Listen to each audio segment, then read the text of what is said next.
Hello, dear students. Welcome back to our news channel. Today we have why Himalayan towns need a different kinds of development.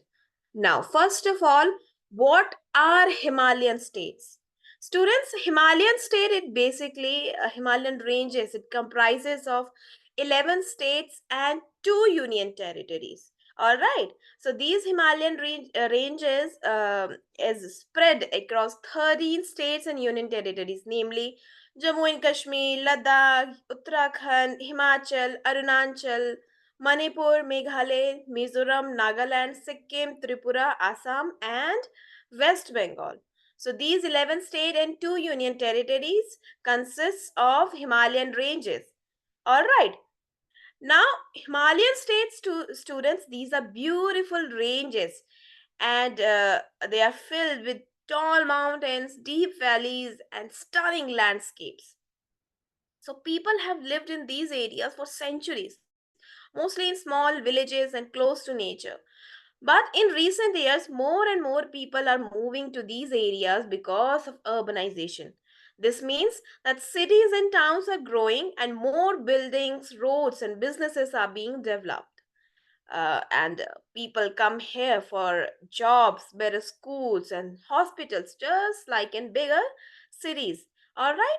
But when we talk about the Himalayan state capitals like Srinagar, Guwahati, Shillong, and Shimla, and some smaller towns, so they are facing many significant challenges relating to sanitation, waste management. All right. And uh, the increase in vehicles and factories, it can lead to more pollution, which isn't good for the clean air and water that the Himalayans are known for, right? So many people and buildings can put pressure on natural resources like water, leading to shortages. So Himalayan state capitals like Dehradun, Shimla, Shimla is the capital of Himachal, Gangtok, which is the capital of Sikkim, are facing several civic issues due to rapid urbanization and population growth. For example, narrow roads and increasing number of vehicles leading to traffic jams, and this make it difficult for people to move around. And you can see IHR, meaning Indian Himalayan ranges, they are facing pressure from urbanization and development. And it is further increased by high intensity tourism, unsustainable infrastructure. Okay? So, unsustainable infrastructure, meaning with more people moving to these capitals, there's a shortage of affordable housing, leading to unplanned settlements and strain on infrastructure like roads, schools, and hospitals. And there is also tourism pressure. See, tourism is although a major source of income, but it also leads to overcrowding, pollution, and pressure on local resources, right? And construction activities can lead to deforestation and pollution, and this will harm the natural environment, which can lead to issues like landslides. And this we have seen in recently in Kerala also, right?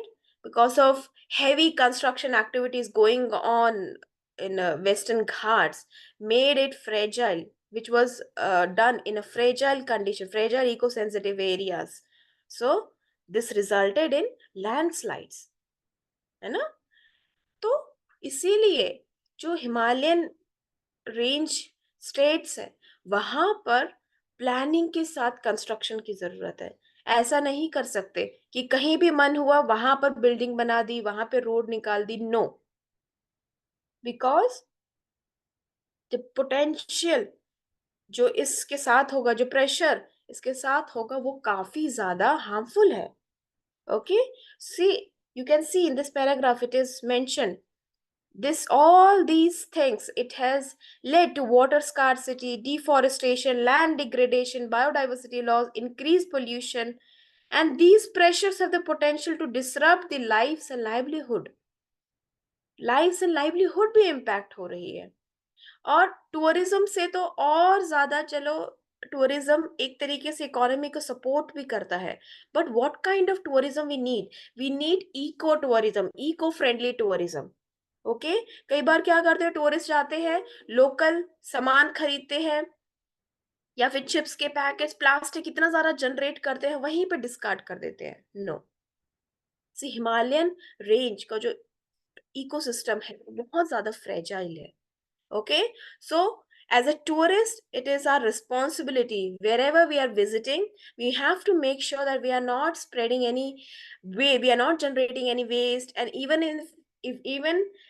if we want to discard anything, we are doing it in a proper manner, right? So tourism in IHR often replaces eco-friendly infrastructure. कई बार ऐसा देखने को मिला है कि tourism को चलते काफी ज्यादा अनप्लान्ड कंस्ट्रक्शन हुआ है, तो जिससे काफी ज्यादा इम्पैक्ट होता है। ओके, एंड कई बार आपने देखा होगा, वीडियो भी एक वायरल हुआ था जिसमें बहुत सारे व्हीकल्स लाइन की लाइन लगी थी, और है ना, उसमें से they were planning to visit these hilly stations, so increase vehicle emissions and construction dust are contributing to worsening air quality in these areas. So, what needs to be done? See, cities need well thought out plans that consider the long term impacts of growth, focusing on sustainability. So, we need development, but we need sustainable development, right? And educating the people on civic responsibilities, involving them in decision making, can lead to more effective solutions. At the same time, government also need to have stronger policies and ensure that development does not compromise the environment and quality of life. Moreover, these cities, they are also facing funding, financial situation. Okay, so we need, government also need to come up with new sources of revenue for these cities to plan, to execute civic duties in a better and efficient way. All right, now let's move to the next article. We have, is there a threat of resistant fungal infection? Now, this article is about fungal infection.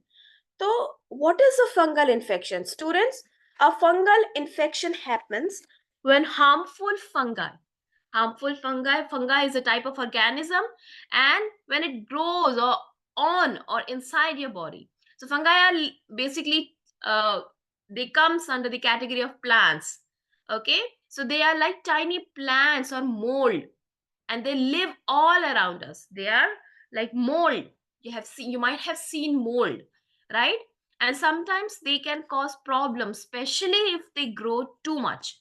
For example, a person can get a fungal infection on his skin, like athlete's foot is an example of fungal infection, which causes itchy, red, and cracked skin between the toes.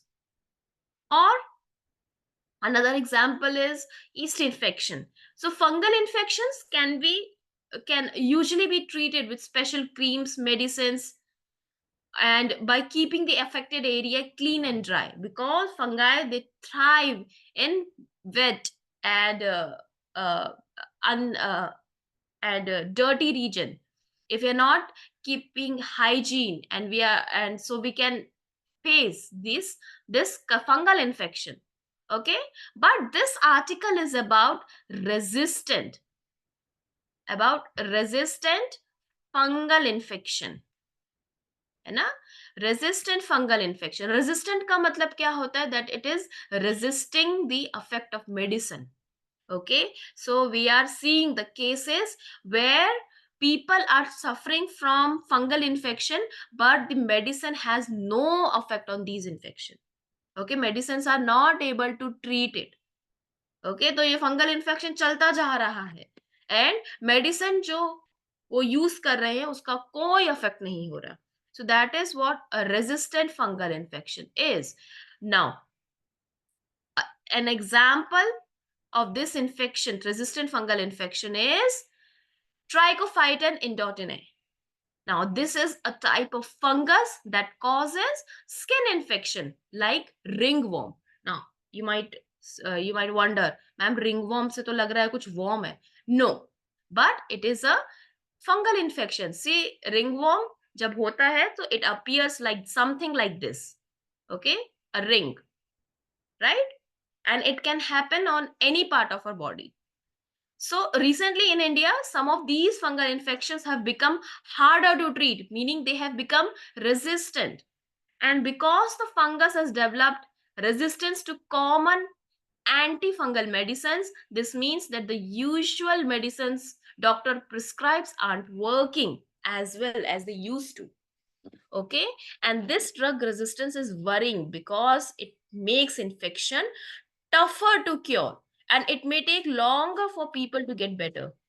And to manage this issue, doctors may need to use stronger or different type of medicines, and researchers are working to find better ways to treat these resistant infections. And once you read this article, you'll also find one thing here. It is written, it's about misdiagnosis. Okay, so sometimes what happened is, if a fungal infection like the mention in this news article, trichophyton indotinae, is sometimes is being misdiagnosed. कुछ और disease होती है, actual में ये infection होता है, trichophyton इंडोटिने ही होता है, लेकिन डॉक्टर्स कई बार उसको मिसडायग्नोसिस कर देते हैं, कुछ और बता देते हैं, जैसे eczema. Eczema is also another skin condition. Okay, so when it is being misdiagnosed as eczema or another bacterial infection, doctors might prescribe the wrong treatment. Okay, अब ये है फंगल डिजीज, डॉक्टर ने प्रिस्क्राइब कर दिया आपको bacteria के treatment के disease. So what will happen, this medicine won't kill the fungus and may even worsen the infection, and which allows the fungus to grow and potentially develop resistance. Okay, and if a fungal infection is misdiagnosed and not treated correctly, the infection might persist. Okay, infection might persist. See, this is the here you can see a case study. Ravi, a patient managing trichophyton indotinae, shares, I experienced persistent rashes for months and was misdiagnosed initially as eczema. Okay, so this incomplete or inconsistent treatment can give the fungus a chance to adapt and become resistant. So how to prevent this? First of all, we need accurate diagnosis, and patients should follow the prescribed treatment plan exactly as instructed and complete the full course, even if symptoms improve before the medicine is finished. And both doctors and patients need to be aware of the risk of the drug resistance and importance of correct diagnosis and treatment. All right, students, so that's it for today. If you have any doubt, you can ask me in the comments below. Don't forget to like, subscribe and share. Please press the bell icon for all the latest updates.